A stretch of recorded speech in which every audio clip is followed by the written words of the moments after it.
I live an interesting life, and if it's not interesting, then it's definitely not ordinary. I don't want to spoil the fun and tell you all about it, but if I show you, maybe you can decide for yourself. In September, we moved into our new home in the mountains of Costa Rica. It's a long story about how I got specifically here, which I'll save for another time, because I wanted to tell you about the temple.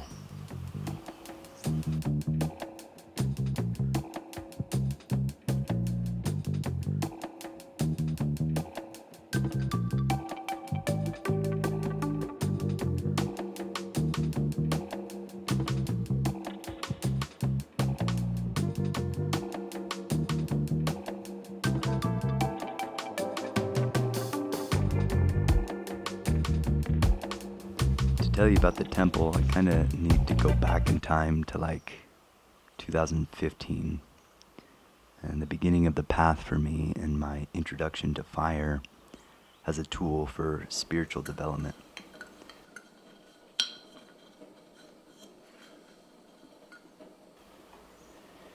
Since my first encounter with fire as practical magic and observing the connection between yoga practice and ritual, I've been working with these things. This interest in ancient yogic technology has led me into many different experiences and down many interesting paths.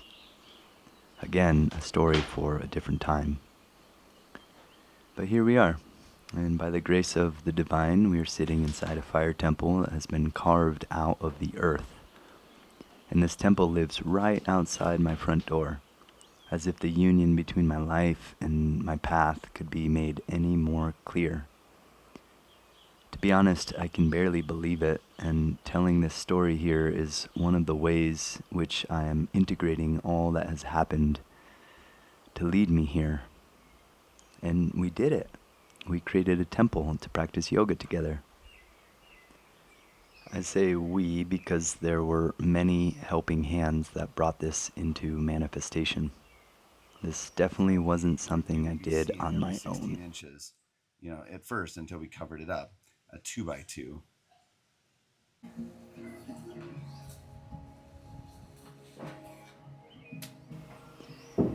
And what a process it was, the construction, holy moly. When I finished my last yoga retreat, the 5 elements immersion that took place at the end of March of this year, 2026, I had one day off to land back at my house, and immediately was back to work. However, this time for work, instead of teaching yoga, I was moving rocks, digging with a shovel, and placing orders for materials. It was a change of pace and scenery. The first week of construction was smooth-ish. The difficulty in getting started was figuring out the placement of the actual structure, which meant we needed precise measurements for where each post would go.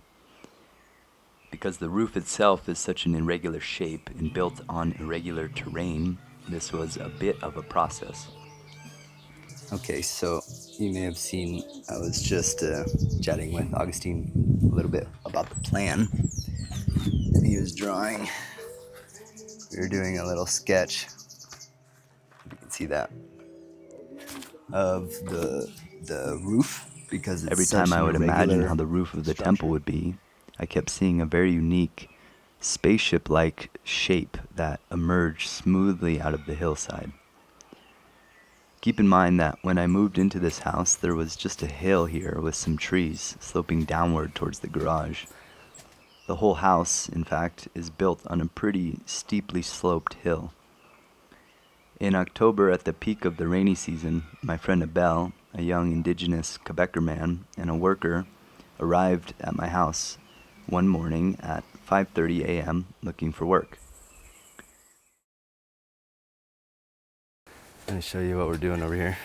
So we are gonna be digging out the, well, let me just show you. So this is all like kind of a slope, and this is flat here. And so what we want to do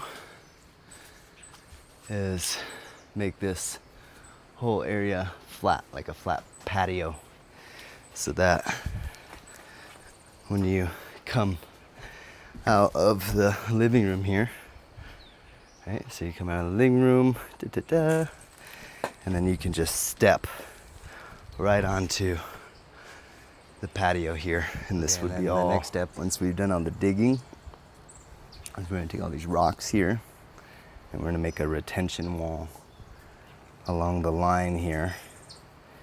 And you can see there's a little retention wall here, but we want to push that out so that we have more of a yard space. So the retention wall will be right along the line where the roof of the garage starts.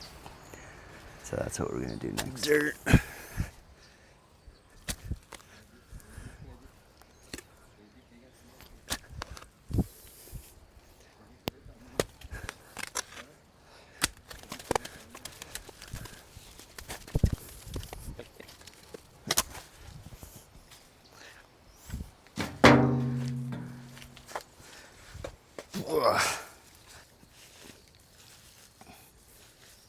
Mi hermano de otro madre, Abel.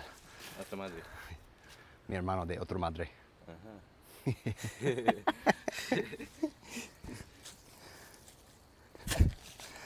It's raining super hard, and got a lot of good work done. Buen día. Disfruta.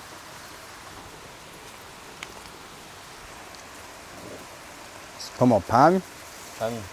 y Hummus. hummus, Hummus. garbanzo. Garbanzo.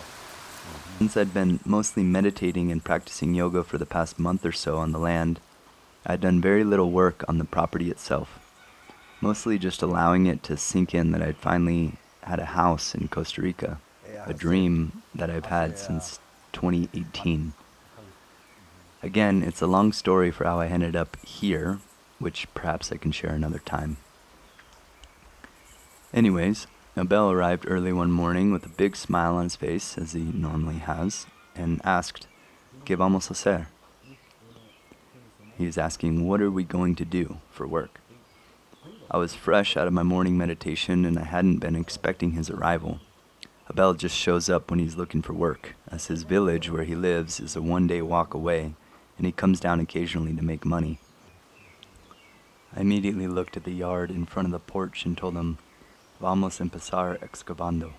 We're going to start digging. It's like 5:50 in the morning, and I just figured like it'd be nice to make a little video as we're moving some rocks and we'd start to do landscaping here. Abel's here, our indigenous friend, and I'm going to get to work. So let's do it.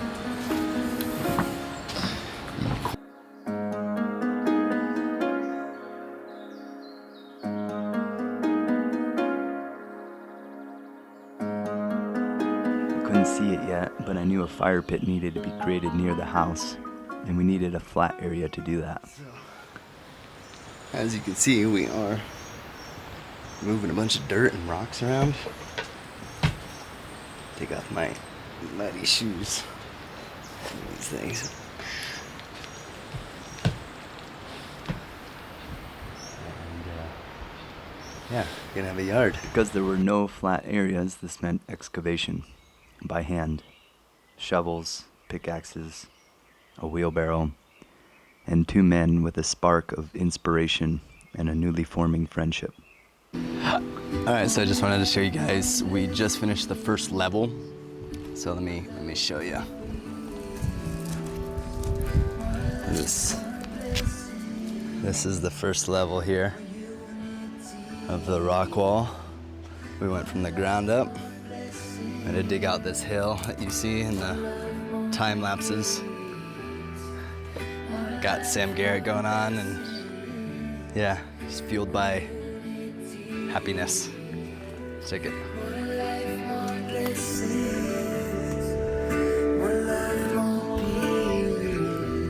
So that's the first step of the project.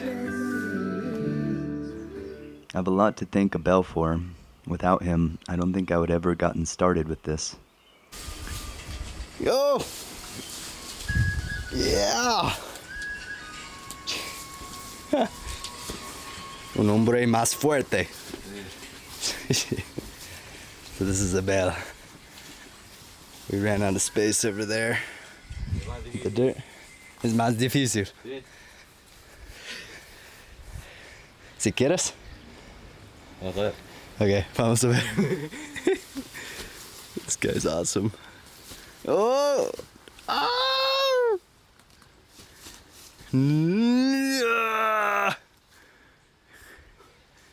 ¿Es posible?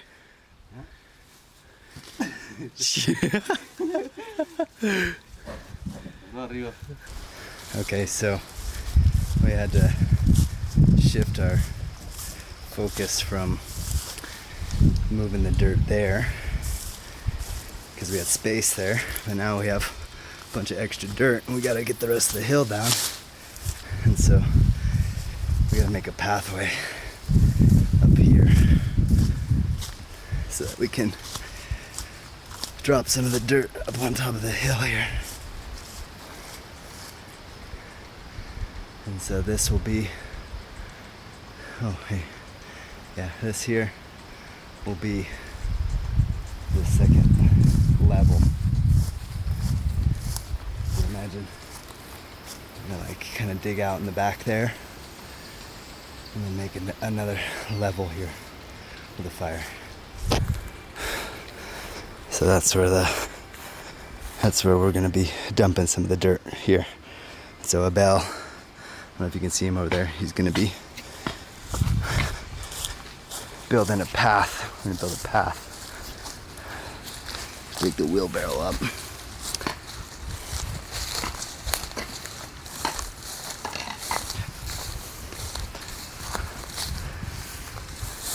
Un camino. Right, so basically what we're doing now is we're carving out this hill behind me so that this whole area, so it's flat, like this is an extension of the yard, but this here is gonna be kind of a carved half circle amphitheater type space so that we can do our fire ceremonies right here. And When I first began sharing with him my vision in broken Spanish in those early morning hours, the sun had not risen over the peaks just across the valley from the house. I realized what a monumental project we were taking on. All I could see of the yard was weeds and an enormous hill. Without batting an eye, he rammed his shovel in the earth, and the first shovelful of soil came loose. His utter lack of hesitation inspired me, and I joined him. We slowly started to open her up, and the earth began to breathe. Wheelbarrow after wheelbarrow full of dirt, 40 in one day, was wheeled up to the upper part of the land where we gradually began to level out 2 different areas. Using stones from the river, 2 enormous truckloads full to be exact,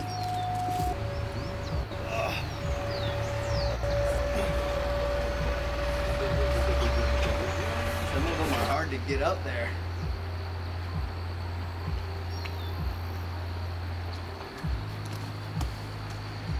This is how you open the crown chakra. You put stones on your head. It's a secret. we created the first terraces. One right in front of the porch to catch some of the extra dirt from the excavation, and another up top to retain the excess that Abel was carting up, one after another, up a very slippery and wet slope. Did I mention it was rainy season? October is one of the rainiest months of the year in Costa Rica. We were getting soaked, and it was awesome, but it made the movement of soil quite a bit more difficult. Under the cover of a cheap plastic tarp, we continued excavating the wall of the hillside out in front of the house. Me on the pickaxe, Abel on the wheelbarrow. Eventually we had a flat area, big enough to place a small circle of stones and begin to arrange the first fire pit on the property. The duni, the cleft in the ground where the fire is made, was established.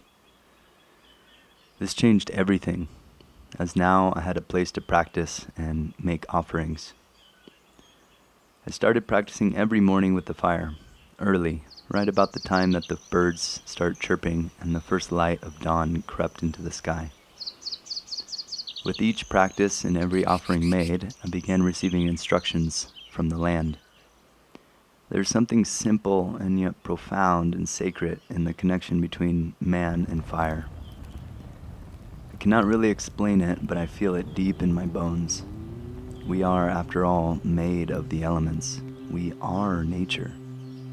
Forging this relationship to these forces that are alive and intelligent and very ancient opens up what I can only describe as a spiritual connection. And in that connection, guidance is received. Instructions, I call them. Sometimes in the form of images and inner vision, sometimes in the form of intuition, sometimes in the form of subtle hints or a nudge to go in a particular direction. Whatever it is, as I was praying there each morning with the fire, the space came to life. It was as if the earth itself was speaking to me through the fire. I started to see the temple. Every day a little more work would get done. It was a slow process. After about 2 straight weeks with the bell, he told me he was getting ready to go back to his village. I gratefully paid him for his time, energy, and above all, his friendship, and hugged him off. He shouldered his pack and the gift of the Bluetooth radio I had passed on to him, and strolled off with a smile and a pocket full of hard-earned cash. I was alone again, just man and fire.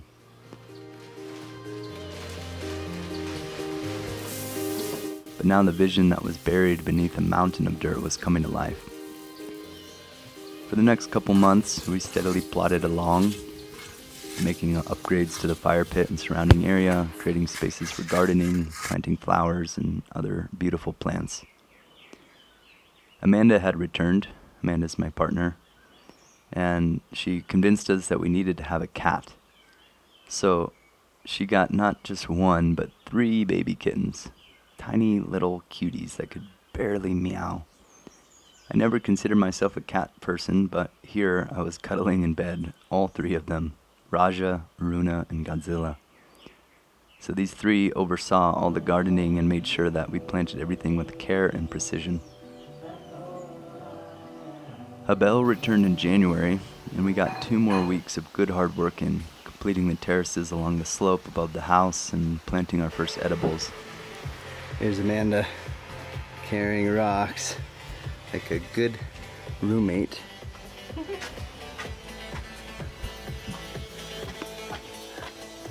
Rocks. Fun? It's fun. Fun. We also built the pool using the runoff from the spring behind the house, which we used to dip in and freshen up, cleaning off dirt after a hard day's work. It's made it a little easier for Amanda to tolerate all the mud that I would track inside. Summer was upon us and the days were beautiful. Most days the sun would shine all the way until sundown. This is quite rare in the Costa Rican mountains where we often get a lot of cloud cover and rain. I was falling in love more and more with the beauty of where I now call home. During this time, the space was now open for group practice, and almost every week people would make the drive up the hill to join us for our evening yoga session around the fire. The combined technology of mantra recitation and focus on the fire is something that has been alive in various traditions since time immemorial. And here we were, this motley gang of humans from all over the world, circled together and following in the ways of our ancestors. Donations started to come in, and over the course of the weeks and months, we had received a decent sum of cash. Much of these funds went to the acquisition of more rocks and plants to continue beautifying the space. But the cash flow and energetic contribution of human activity related to the space inspired me to consider building a roof overhead. I knew this would be a huge construction project, and I hadn't the first idea of how we were going to do it. but the space was definitely asking for it. I knew the cheap plastic tarps wouldn't hold up to the heavy rains of the rainy season, and I also knew that disaster could strike if we had a water problem.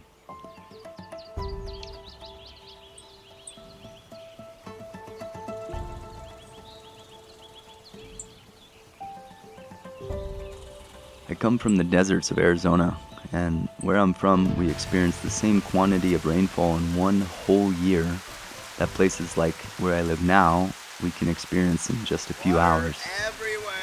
Yeah, it's intense and honestly can be quite terrifying. I'm talking about several inches of rainfall in just a few hours. I mean, water just dumps from the sky in buckets and buckets, and for someone living on a slope like myself, this water cascades down and form rivulets and little waterfalls across the land, following the path of least resistance, eventually making its way to the nearest quebrada or rio, which then winds its way down to the sea. So as the rainy season was fast approaching and I'm sitting by the fire under my makeshift tarps, constantly retying and reorganizing the plastic so the water would run off away from the fire pit area, I'm realizing, yeah, we've got to build a roof. This is a place that I would sit for hours a day, a place where I commune with nature and my innermost self, with God and the divine, where I receive guidance and instructions about how to live a good life. A place that was quickly becoming my favorite place in the whole world, and a place that I could share with my chosen friends and family as my little sacred spot high up in the mountains. It was a place that deserved and deserves the best I could offer. A roof was in order, and I had already started to see the design in my inner vision.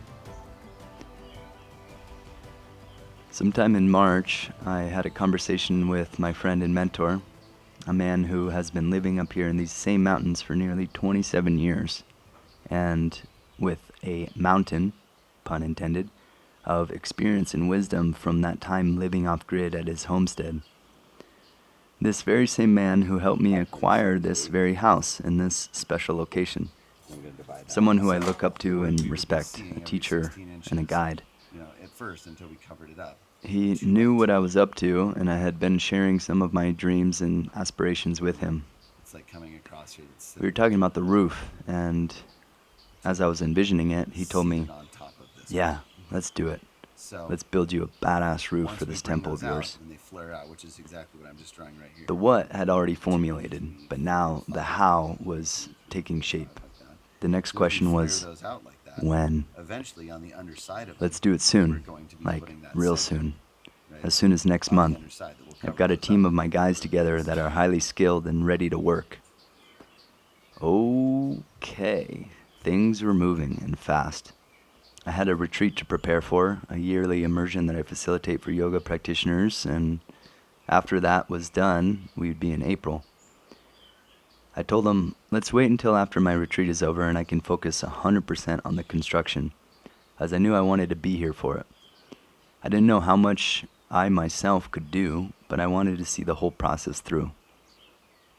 Well, April rolled around, and on April 8th, one day after the completion of the 5 elements Bhuta Yoga practitioner immersion, I took all the remaining cash I had received in donations and everything I made from facilitating this sold-out 11-day retreat, and I turned right around to invest it into this dream.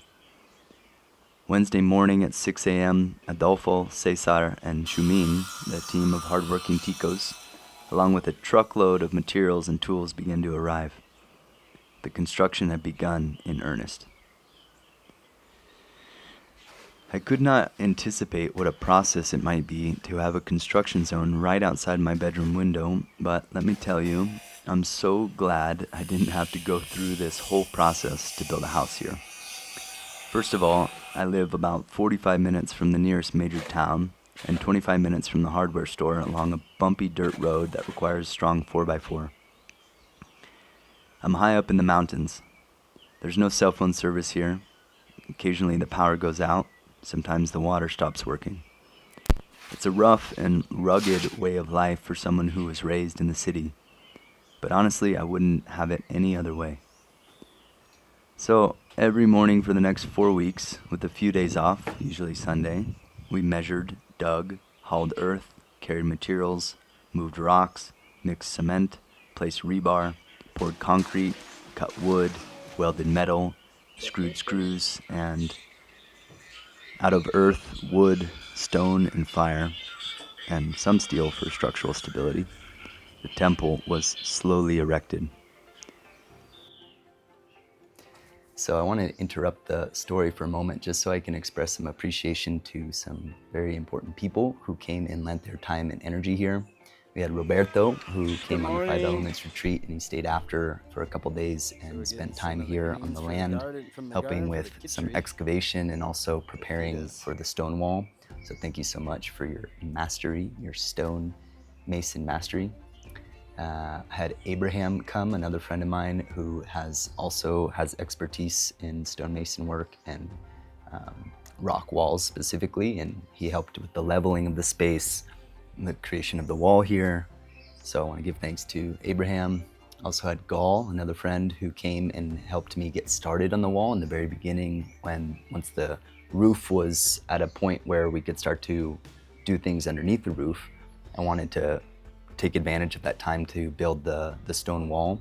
So not only did Roberto help me prepare for the wall, Gaul helped me get started on the wall. So thank you so much, Gaul. And then Abraham helped me continue with the wall. So these three gentlemen lent their time and energy here, and I just want to give some appreciation to you guys. I also had Brother Mark, who's not here in the country currently, but Mark helped with the creation of the first wall, which we had to tear down. He also helped to harvest bamboo and a bunch of other things on the land here. Every time he comes, he just brings such a beautiful energy. So I want to say thank you, Mark. And then lastly, but also, well, there's a couple things. First of all, there's surely people that I have forgotten their names. Not forgotten, but I have left them out because there's a long list of people who have been up here and have brought energy, have contributed financially to the space through donations, and just brought the presence of human spirit. And so I want to give thanks to all my friends in the Sangha here on the mountain who have contributed energetically to the space. Really, for Amanda and I, it just means so much that people want to come up here and spend the evening with us, spend the day with us, and to practice with us. It really is, and it's really humbling, actually, and really beautiful. And then my parents, my mom and my dad, without them, I wouldn't be here. And my dad made a very generous contribution and donation to help with the funding of the temple roof, because it was, at one point as I was getting going with the construction, it just went way over budget. And my father contributed to help to complete what we were needing to do. And then also, again, we had other donations from other people who came in, and yeah, it's just been, again, it's been really, really humbling to feel the outpouring of love and the outpouring of support and all of the things that had to come together to make this possible. And then lastly, giving special thanks to Augustine, my friend and mentor, who I have referred to.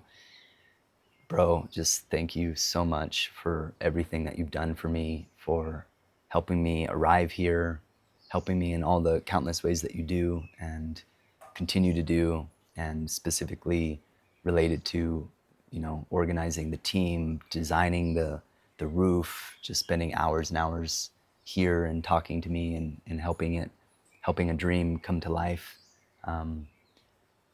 Thank you.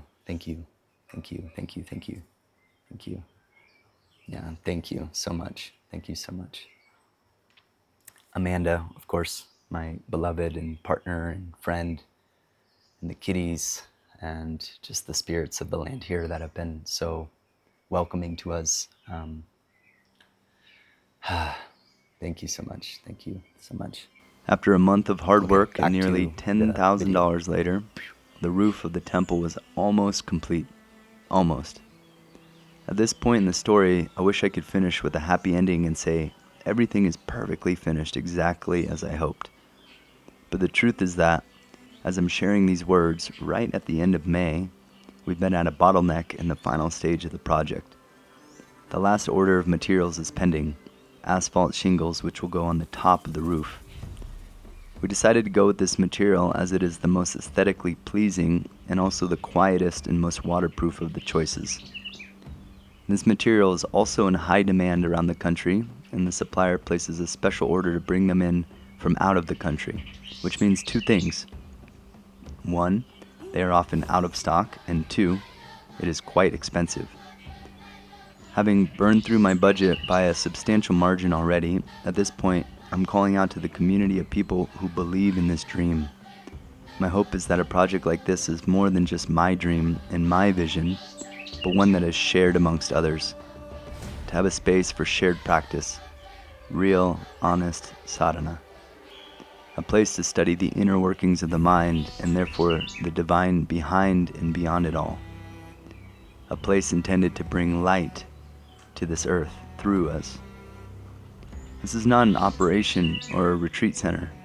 It is a home, but also a place of study for sincere students of yoga. El Templo de la Chispa Sagrada, the temple of the sacred spark, an allusion to that spark of the divine which resides within us all, waiting for us to fan its flame. If this inspires you, then the job is done. I believe that to be inspired is the greatest contribution one can offer to the world. So I sincerely hope that you feel inspired by the dream made manifest. If you feel like contributing anything financially to this dream, I'll leave links in the description below, as every dollar received goes straight into this temple. We are so close to completing what I am referring to as stage 1 of the temple, which is to get a rock-solid, watertight roof over our heads. But after this, there is still so much work to be done. As we sit with him, the Grandfather Father continues to speak and reveal more of the temple. I'm just happily following orders, as each step of the way has proven to bring more beauty to life. To witness creation happening and to play a role in that, however small, has been so profoundly inspiring to me. I can only hope that through creating a little video like this, I can pay homage to this inspiration, and that someone out there can feel it too. Dreams can be made manifest. Our hands are instruments of the Creator, and our hearts and minds are like antennae to receive the divine will. May we have the courage to listen and to follow the path before us, even if it is unclear at times and we are uncertain of our next steps. Life has shown me, time and time again, that as we begin to walk, as we take one step forward, others appear like angels along the way, lending a helping hand, an encouraging word, a joke, or a nudge of encouragement. Sometimes they show up unexpectedly early in the morning and ask, "¿Qué vamos a hacer?"